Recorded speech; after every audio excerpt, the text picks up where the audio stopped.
Bismillahirrahmanirrahim. Assalamualaikum warahmatullahi wabarakatuh.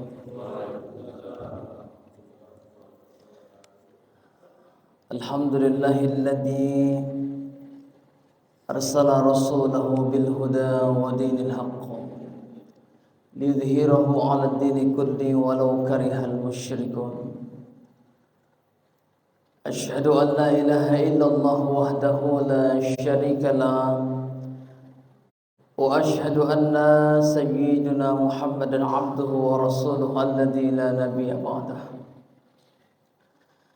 Allahumma salli wa sallim Allahumma salli wa sallim wa barik ala nabiyyina wa habibina wa sayyidina wa maulana Muhammadin wa ala alihi wa sahbihi ajma'in, amma ba'd. Qala Allah Ta'ala fi kitabihil karim, a'udzu billahi as-sami'il 'alim minasy syaithanir rajim. Bismillahirrahmanirrahim.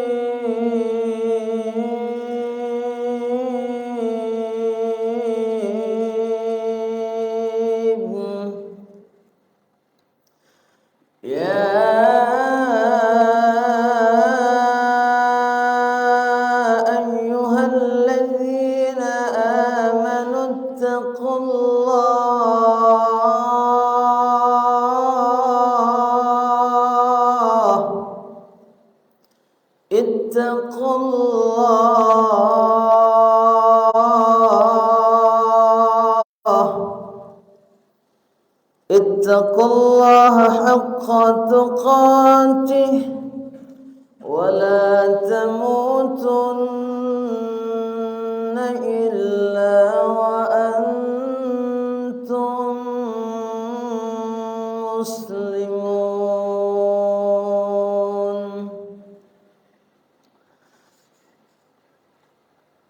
Wa qala Rasulullah sallallahu alaihi wasallam, man yuridillahu bihi khairan yufaqihu fid din.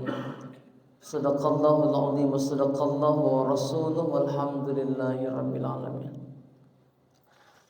Alhamdulillah, orang-orang tua kami, bapak dan ibu yang insyaallah dimuliakan Allah Subhanahu wa taala.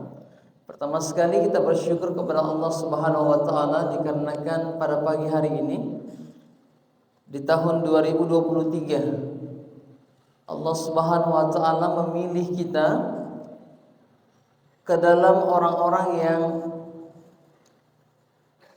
menunaikan salat subuh berjamaah. Bapak dan Ibu sekalian, ada 8 miliar manusia di muka bumi ini, dan alhamdulillah di hari pertama di tahun yang baru ini Allah Subhanahu wa taala memilih kita menjadi satu orang dari 8 miliar manusia yang di saat subuh hari ini kita diizinkan Allah salat subuh berjamaah.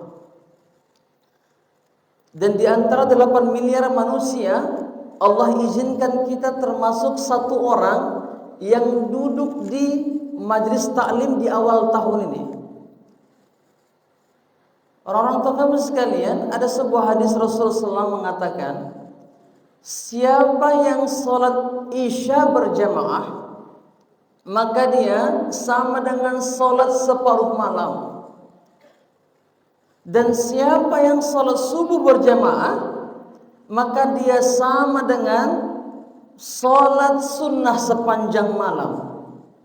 Nah, artinya tadi malam kalau ada orang yang begadang sampai jam 2 malam, begadang sampai jam 3 malam, bisa dipastikan mungkin mereka akan berat untuk melaksanakan sholat subuh. Betul nggak ini Pak?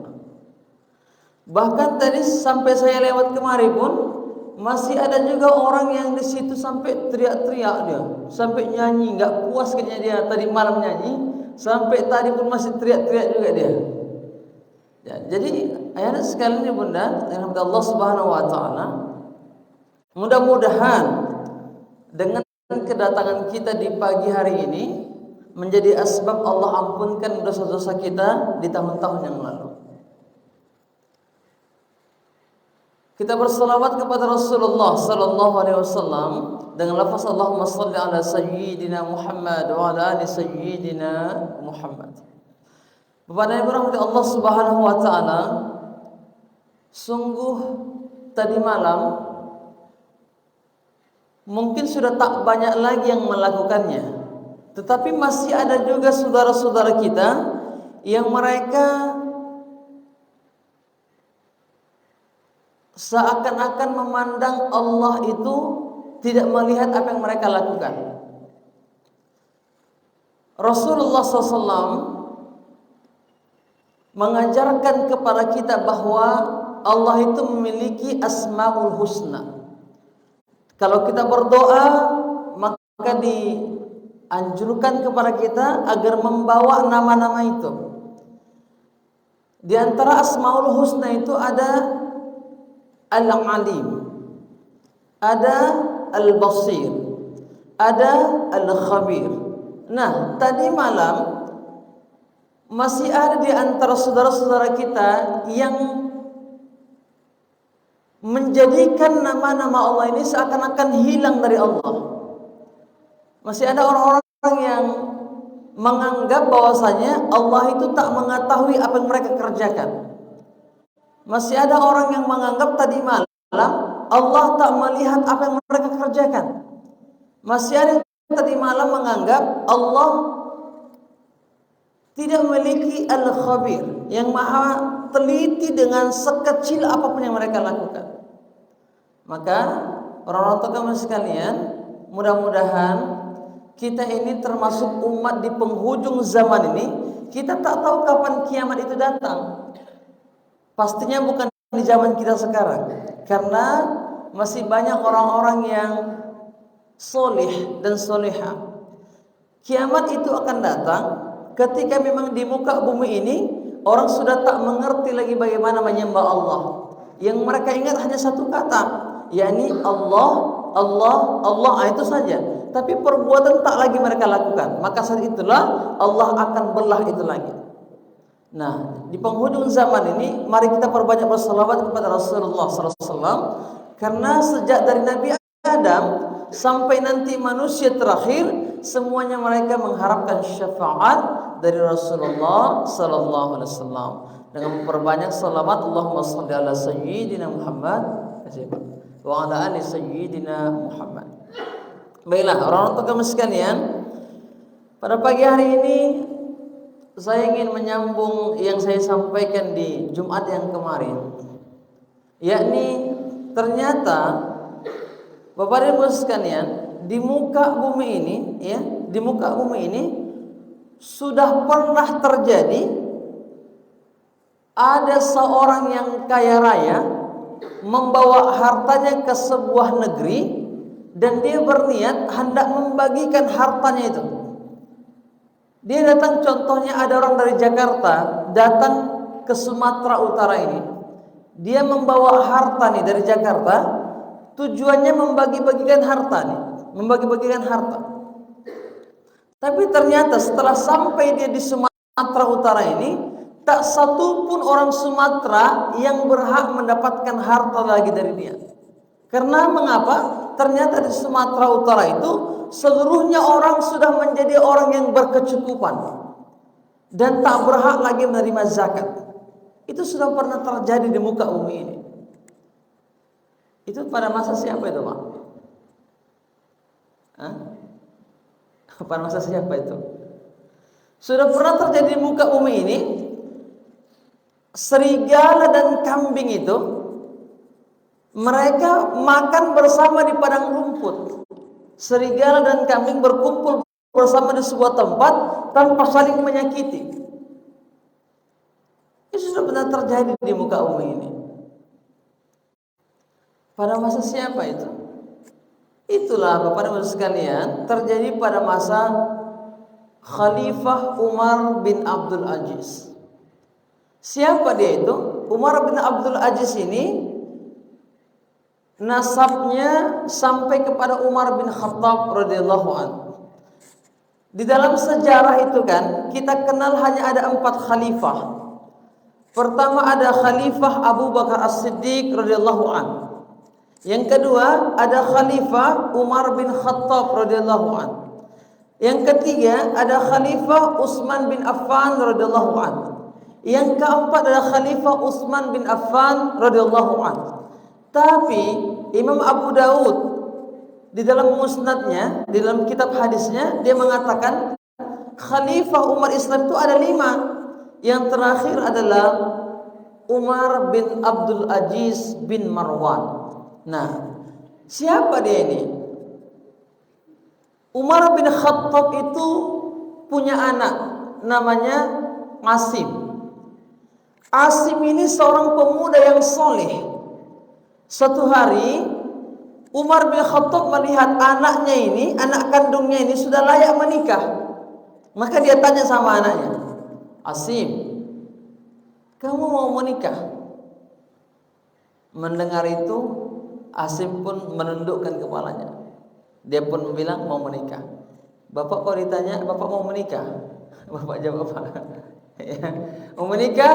Dijawabnya mau katanya. Baiklah. Umar bin Khattab radhiyallahu anhu melihat anaknya ini anak yang soleh, maka dia enggak mau sembarangan mencarikan calon untuk anaknya. Kan Umar bin Khattab ini kan adalah seorang khalifah yang tak pernah tidur malam, Pak. Jadi Umar bin Khattab ini adalah khalifah yang tak pernah tidur malam. Jadi setiap malam pemerintahnya itu 10 tahun dia memerintah. 10 tahun dia jadi presiden. Setiap malam dia keliling ke sudut-sudut kotanya.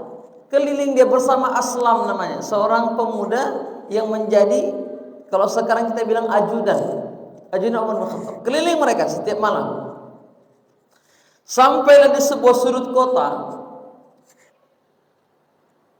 Mereka mendengar ada percakapan antara ibu dengan seorang anak. Ibunya bilang sama anaknya, wahai anakku, cepatlah rampungkan susu yang mau kita jual esok hari, karena hari sudah mau siang. Apa bilang anaknya? Wahai ibu, susu kita ini terlalu sedikit, nggak cocok untuk dijual. Sang ibu bilang, makanya supaya cukup dijual, tambahkan air itu supaya dia nampak banyak. Ini Umar bin Khattab di depan rumah mereka, dan mereka tahu, dan ibu ini tahu, kalau mereka curang dalam berdagang, Umar pasti menghukum mereka. Lalu sang anak bilang, wahai ibu, jangan lakukan itu perbuatan yang tak boleh dilakukan. Sang ibu bilang apa? Kamu ini wahai anakku takut sama siapa? Umar bin Khattab itu, Amirul Mukminin itu, sedang tidur bersama keluarganya. Jadi nggak akan tahu dia itu, padahal Umar di depan pintunya. Sang anak bilang apa? Wahai ibu, mungkin betul Amirul Mukminin tengah tidur bersama keluarganya, tetapi Tuhannya Amirul Mukminin, wahai ibu, tak pernah tidur. Jadi Tuhannya Amirul Mukminin melihat apa yang kita lakukan sekarang. Mendengar itu ibunya bilang apa? Terserah kamulah kalau begitu. Tambahkan aja air itu, saya yang tanggung jawab. Oh, mendengar itu Umar pun mendidih hatinya ini. Tapi dia masih depan pintu, dia nggak dobrak pintunya, dia nggak ketuk pintunya, dia pulang. Selamat kita pulang. Tolong tandai rumah ini, dikasih cap, ditandai, kita pulang. Keesokan paginya Umar pun cepat-cepat datang. Ayo Aslam, kita cepat datang. Sampailah paginya, dia langsung datang. Dia bilang apa? Assalamualaikum, assalamualaikum, assalamualaikum. Dibukalah pintu. Terkejut ibu-ibu tadi. Yo, ya Amirul Mukminin, ada apa ini? Kenapa pagi-pagi sudah datang? Apa katanya? Anakmu ini udah menikah belum? Belum ya Amirul Mukminin, belum. Aku akan menikahkannya dengan anakku. Wow, mendengar itu ibunya bilang apa? Ya Allah, wahai Amirul Mukminin, pasti anakku akan jadi kaya raya. Tidak, kata Amirul Mukminin, anakmu ini nggak akan jadi kaya raya, tapi dia akan bahagia. Tetapi wahai ibu, sesungguhnya aku hendak merajammu. Oh, kenapa Amirul Mukminin? Kalaulah bukan karena kesolehan putrimu ini, pasti engkau sudah kurajam. Mengapa? Tadi malam engkau hendak berniat mencampurkan susu dengan air kan?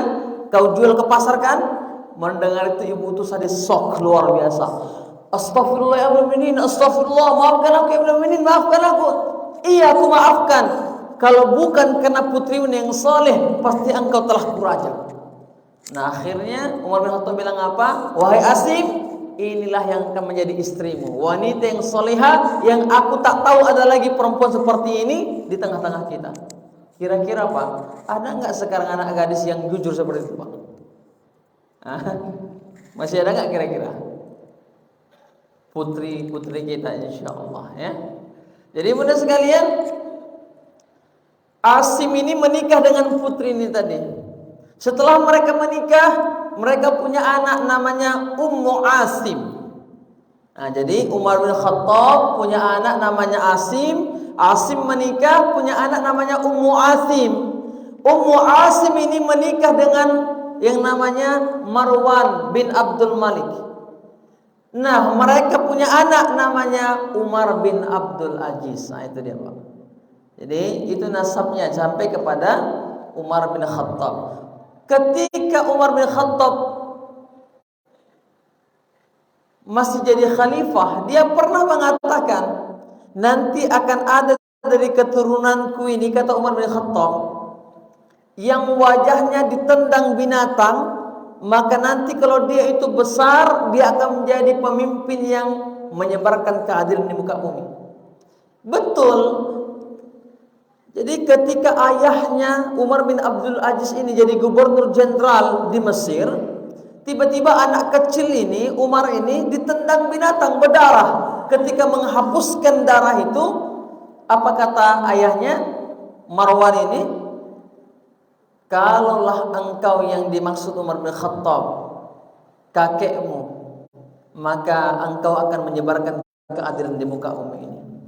Nah, jadi ada sekalian, betul, Umar bin Abdul Aziz ini ketika dia besar, dia memimpin negara, dia menjadi khalifah itu hanya 2 tahun 5 bulan, Pak. 2 tahun 5 bulan. Itu singkat atau panjang kira-kira, Pak? Sangat singkat kan? 2 tahun 5 bulan. Ya, 2 tahun 5 bulan memimpin negara, tapi Pak, selama 2 tahun 5 bulan ini dia telah membalikkan keadaan negeri dari ketimpangan ekonomi menjadi kedikjayaan ekonomi, dari ketidakstabilan politik menjadi negeri yang paling aman. Nah, maka ini yang akan kita bahas ya. Pertama sekali, bagaimana sikap Umar bin Abdul Aziz ketika dia memimpin jadi khalifah, bagaimana perilakunya kepada keluarganya, dan bagaimana cara dia mengembalikan kekayaan umat. Nah, jadi Pak, ketika hari pertama dia jadi khalifah, dia berpidato di depan orang. Apa dia bilang? Ya ayuhan nas, wahai manusia, katanya, saya ini bukan pembuat undang-undang. Itu dia bilang. Saya ini bukan pembuat undang-undang, saya juga bukan pembawa ajaran baru, tapi saya ini hanyalah orang yang ittiba. Saya hanyalah seorang pengikut, dan saya hanyalah orang yang mengatakan tidak ada lagi kitab kecuali Al-Quran, dan saya hanya mengatakan tidak ada lagi Rasul kecuali Muhammad sallallahu alaihi wasallam. Maka apa yang aku lakukan, aku hanya akan mengikut kepada Al-Quran, dan aku hanya mengikut apa yang dilakukan oleh Rasulullah sallallahu alaihi wasallam. Jadi Pak, hari pertama dia memimpin, dia langsung ngomong sama istrinya, Pak.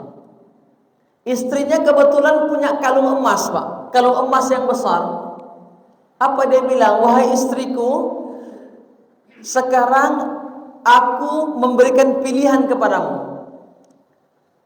engkau ikhlaskan emasmu itu ke Baitul Mal? Engkau ikhlaskan emasmu itu ke Baitul Mal, atau engkau ikhlaskan aku pergi darimu? Istrinya bilang apa? Wahai suamiku, jangankan emas ini, apapun yang engkau minta, aku akan tetap memilih dirimu. Coba Pak. Nah akhirnya Pak, dia mulai dari keluarganya untuk mengembalikan kestabilan ekonomi. Dia mulai dari keluarganya.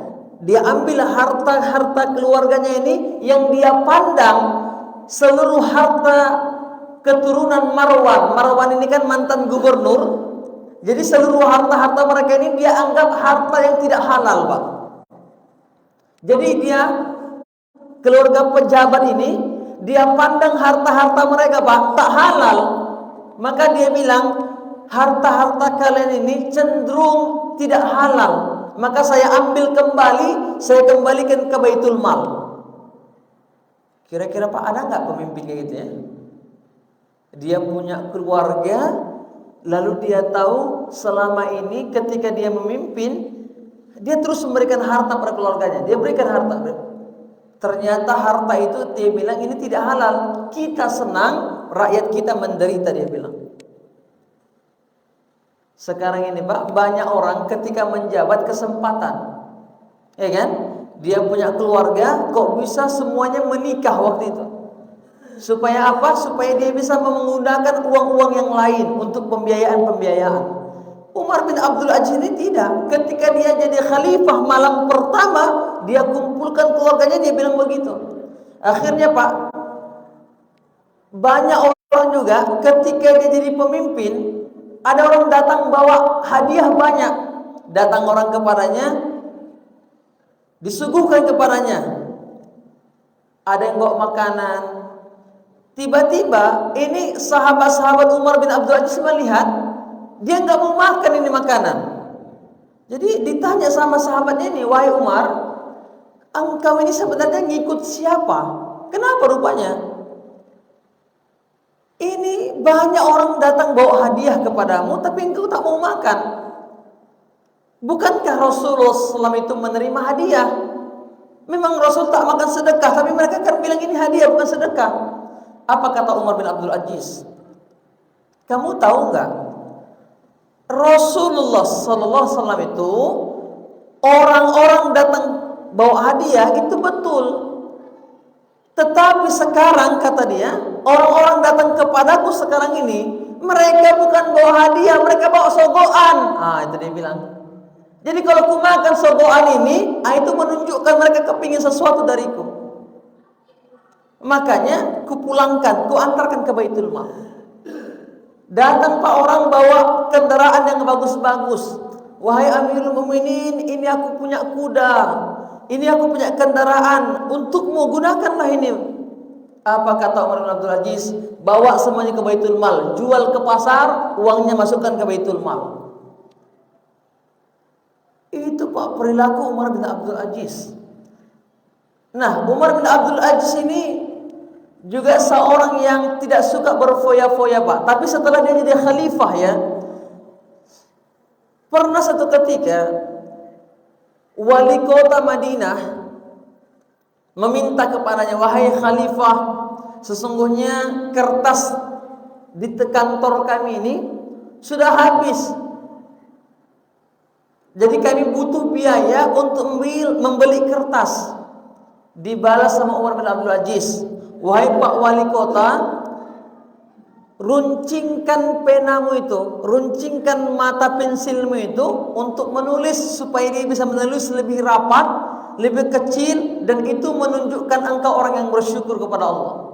Bayangin tuh Pak.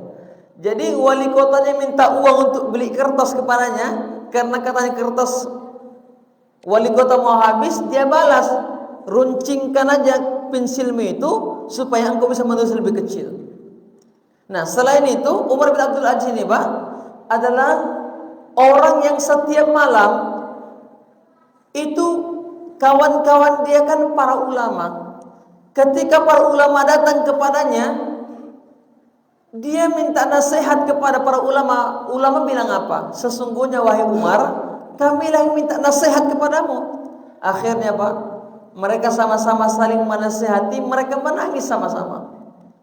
Nah, jadi Umar bin Abdul Aziz ini dia memerintah selama 2 tahun 5 bulan, tetapi keadaan negeri waktu itu kembali sebagaimana negeri yang pernah dipimpin oleh Rasulullah sallallahu alaihi wasallam. Tak ada orang miskin, Pak.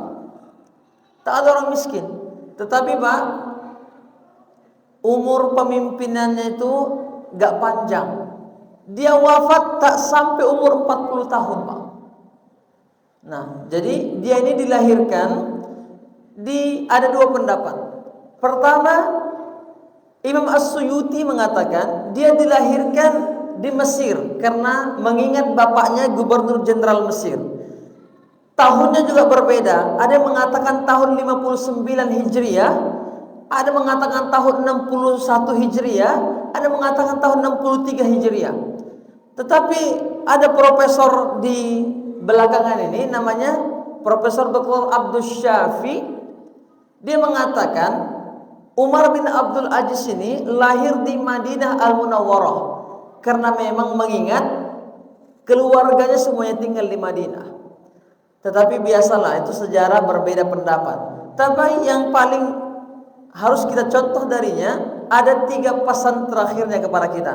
Jadi ketika dia berkhutbah di Syam, dia mengatakan begini, ada 3 yang kupesankan kepada kalian wahai manusia. Dan mungkin ini adalah khutbah yang terakhir, dia bilang. Maka 3 hal ini pegang erat-erat, maka kalian akan bahagia. Pertama dia bilang, yang aku hendak sampaikan kepada kalian, perbaikilah perbuatan kalian yang sembunyi-sembunyi. Perbuatan kalian sembunyi-sembunyi. Jadi Pak, kalau kita sendiri kita berzikir kepada Allah, pastilah di tengah orang ramai kita lebih berzikir. Kalaulah ketika sendiri kita memiliki malu kepada Allah, pastilah di saat ramai kita lebih memiliki malu kepada Allah. Ketika sendiri kita mau menangis kepada Allah, tentulah di tengah yang ramai kita lebih memilih menangis kepada Allah. Tetapi ketika perbuatan kalian yang sembunyi saja rusak, kata Umar bin Abdul Aziz, pastilah nanti di yang terang-terangan pun Allah nggak akan perbaiki perbuatan kalian.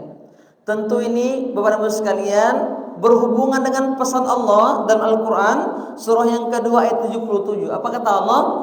A'udzubillahi minasyaitonir rajim. Awala ya'lamu annallaha ya'lamu ma yusirruna wa ma yu'linun. Inilah yang tadi malam dilakukan orang-orang yang beriman.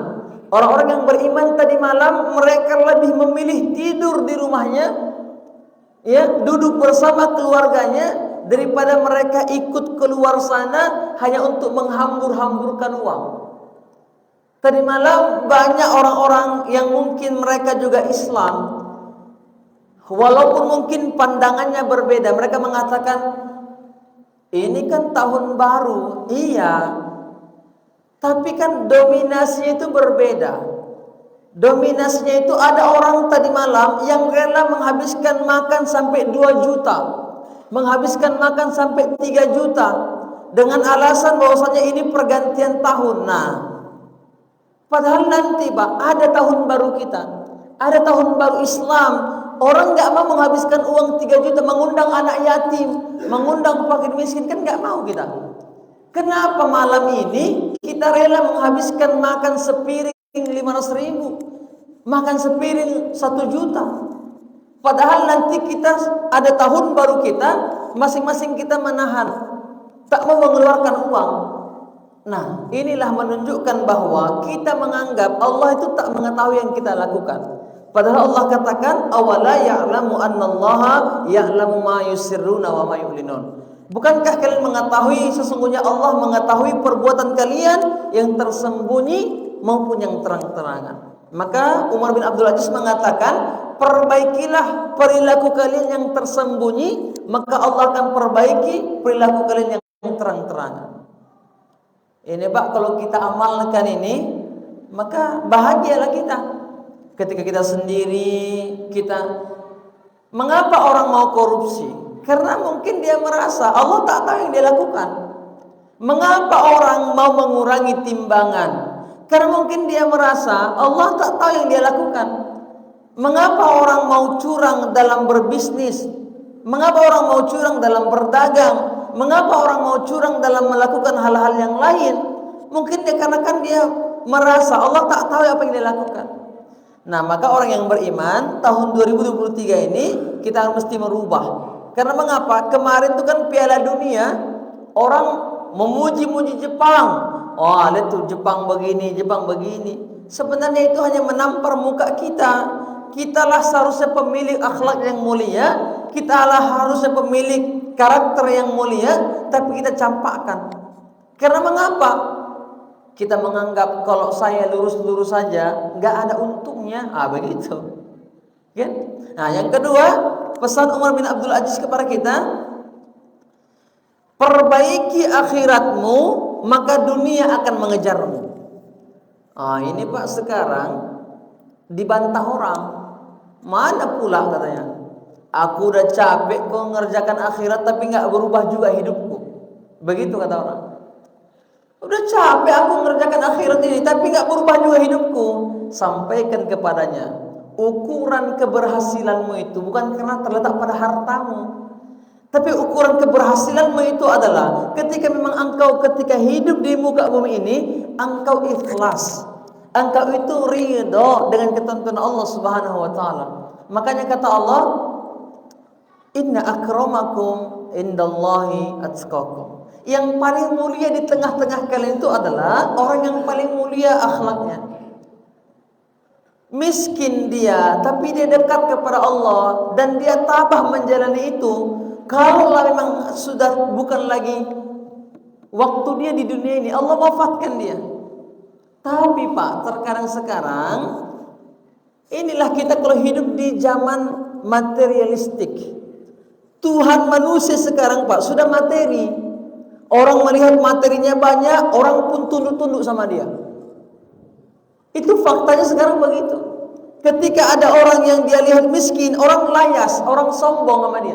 Ada orang miskin, orang seakan-akan memandang pun tak mau. Nah, maka Bapak Ibu sekalian, ini bagi umat Islam harus dirubah. Karena mengapa? Umar bin Abdul Aziz memesankan, perbaiki akhiratmu, maka duniamu akan Allah perbaiki. Nah, ini pesan Allah dan Al-Quran dalam surah Toha. Apa kata Allah? Wa'mur ahlaka bis-salat wastabir 'alaiha la nas'aluka rizqa nahnu narzuquka wal 'aqibatu lit-taqwa. Perintahkan keluargamu itu untuk berbuat kebaikan, kata Allah. Untuk beribadah, perintahkan salat, perintahkan baca Al-Quran, perintahkan mereka untuk hal-hal yang baik. Maka Allah akan memikirkan bagaimana kehidupan duniamu. Nah, tapi Anda sekalian, tentu kita berusaha di sini ya.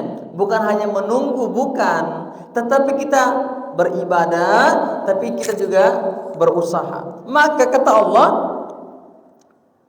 kesudahan yang baik itu bagi mereka orang-orang yang bertakwa kepada Allah Subhanahu wa taala.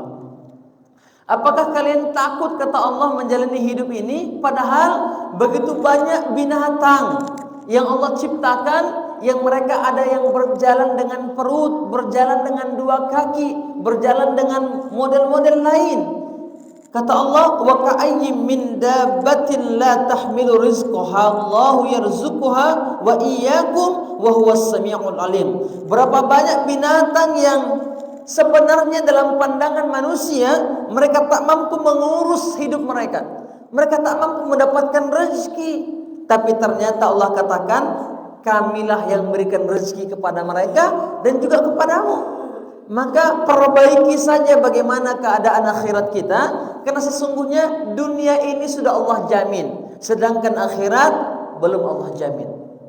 Ingat Pak, saya bilang di khutbah kemarin, Allah Subhanahu wa taala menurunkan api itu hanya satu bagian ke muka bumi ini.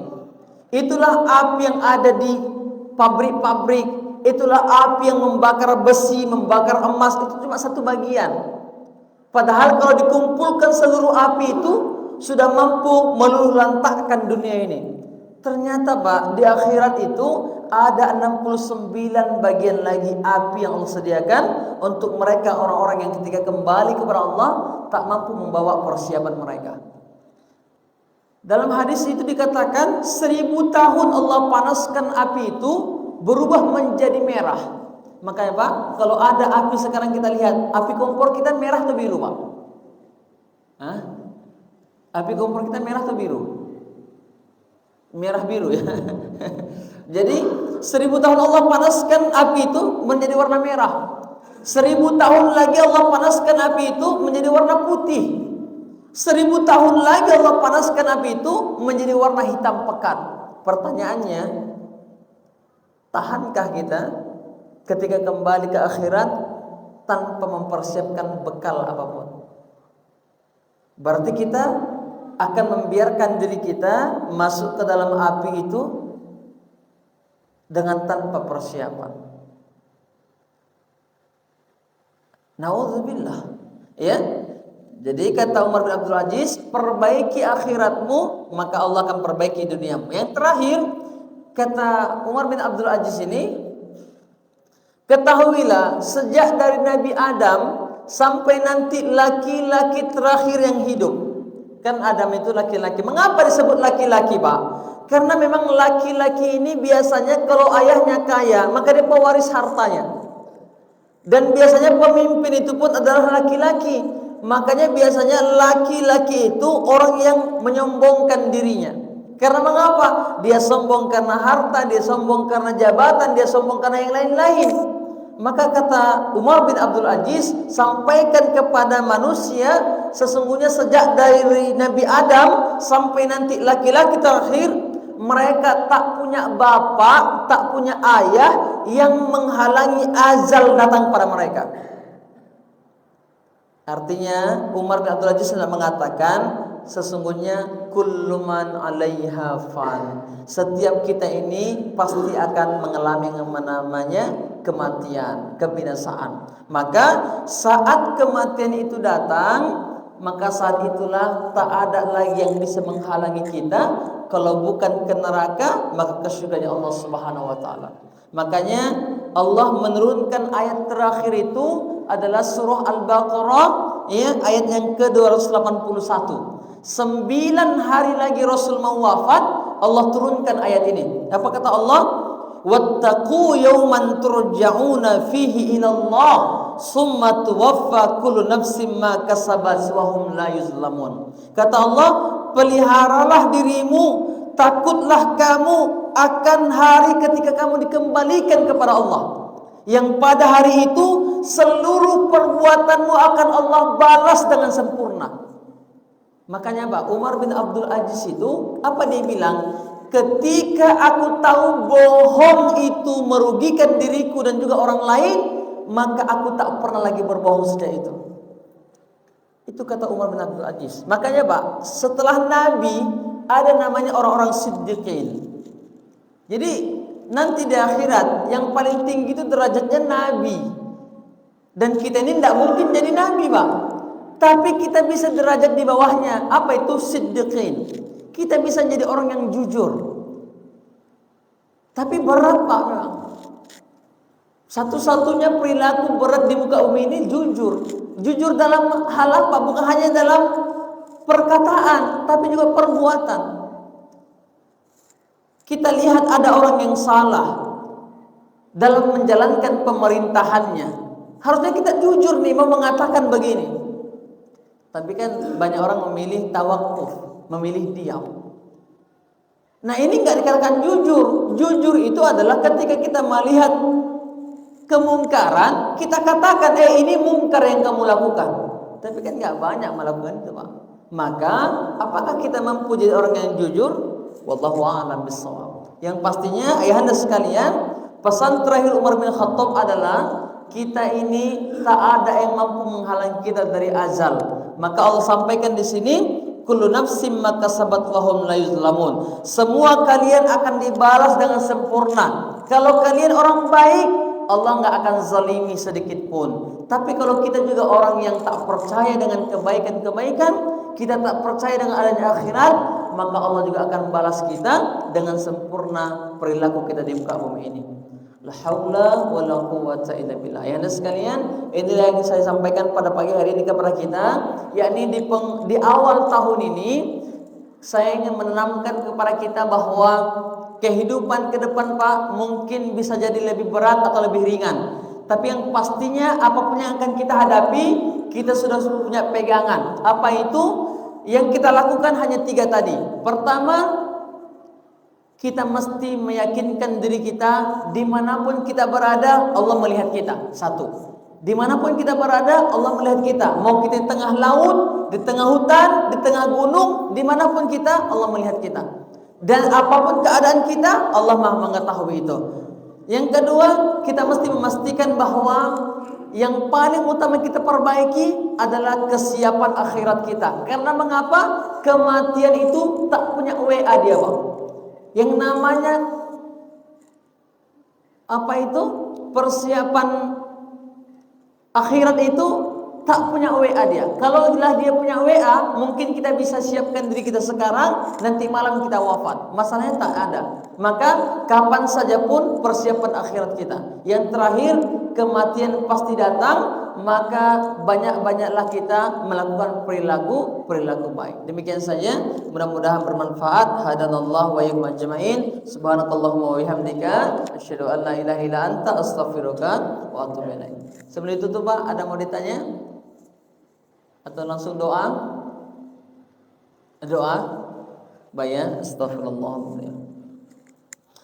بسم الله الرحمن الرحيم الحمد لله يا رب العالمين والصلاة والسلام على أشرف الأنبياء والمرسلين وعلى آله وأصحابه أجمعين رضيت بالله ربا وبالإسلام دينا وبالقرآن إماما وبمحمد نبيا ورسولا ربنا تقبل دعاء إنك أنت السميع الدعاء.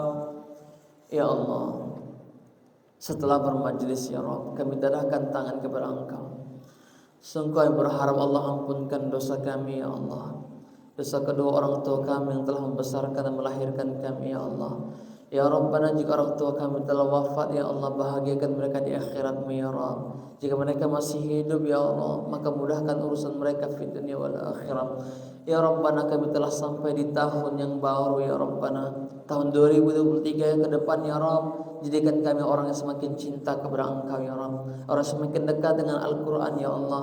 Ya Rabbana, mudahkan urusan kami di hari-hari yang akan datang ya Allah. Sungguh Engkau adalah Tuhan kami, innaka ala kulli syai'in qadir. Rabbana zalamna anfusana wa illam taghfir lana wa tarhamna lanakunanna minal khasirin. Ya Allah, mungkin di tahun yang lalu kami pernah menzalimi diri kami ya Rabb, melakukan dosa-dosa besar ya Allah. Jangan biarkan dosa-dosa besar itu mengikut dengan kami ya Rabb di tahun yang akan datang ini ya Allah. Ya Rabbana, izinkan kami lebih bertakwa, lebih dekat kepada Engkau, innaka ala kulli syai'in qadir. Rabbana atina fid dunya hasanah wa fil akhirati hasanah wa qina adzaban nar. Wa sallallahu wa sallam alaihi walhamdulillahi rabbil alamin. Taqabbalallahu minkum